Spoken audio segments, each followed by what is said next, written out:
今日咧嚟到咗東莞南城廣彩路，我哋公交公司自己開嘅呢間早餐店，呢度啲腸粉啊，好好味！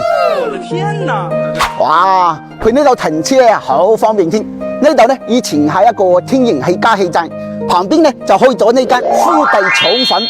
朱哥，一個大滿貫腸粉，一個瘦肉湯河粉。好，坐住先啊。好。呢度嘅環境幾好啊，地方又大，可以同時容納幾十個人用餐。早餐品種多，價錢亦都比較實惠，毛巾租得1蚊一碗啫。我都係最中意呢度嘅腸粉，一啖落去軟達達糯糯，特別順滑，呢啲先係正宗嘅東莞口味。依家又增加咗中午飯，有多款炒菜同埋靚湯俾你揀。仲有啊，呢度呢春節期間招商引熱，附近啲街坊朋友快啲嚟打卡啦！